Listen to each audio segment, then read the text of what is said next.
आइजा आप सबके गायिका शोभा पांडे बहुत सुंदर प्यारा सा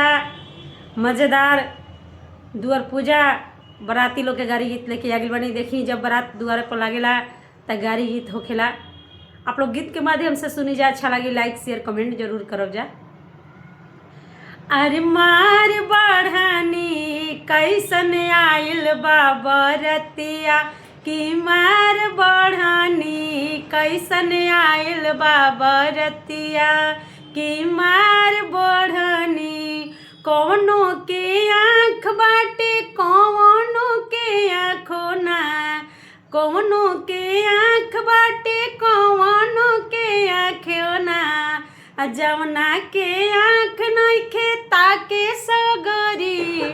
जवना के आँख नइखे ताके सगरी अरे मार बढ़ानी कैसन आइल बाबा रतिया कि मार बढ़ानी कैसन आइल बाबा रतिया कि मार बढ़ानी कौनो के नाक बाटे कौनो के नाको ना कौनो के नाक बाटे कौनो के नाक ना जवना के नाक नइखे सूंघे सगरी अरे मार बढ़ानी कैसन आइल बाबा रतिया कि मार बढ़ानी कैसन आइल बाबा रतिया कि मार बढ़ानी कैसन आइल बाबा रतिया। अरे कौनो के दांत बाटे कौनो के दांत ना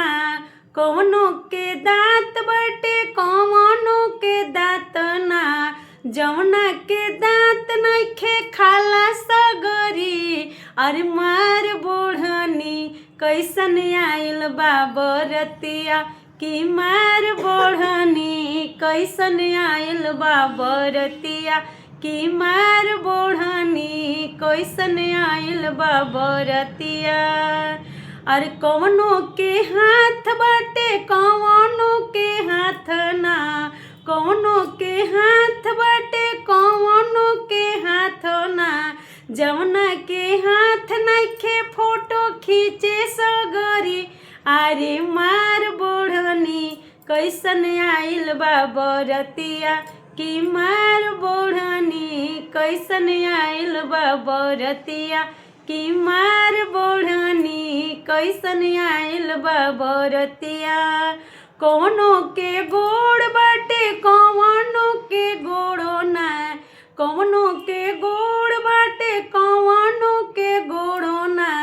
जवना के गोड़ नइखे नाचे सगरी अरे मार बढ़ानी कैसन आइल बाबा रतिया कि मार बढ़ानी कैसन आइल बाबा रतिया कि मार बढ़ानी कैसन आइल बाबा रतिया।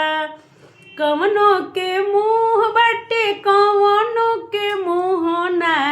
कौनो के मुँह बाटे कौनो के मुँह ना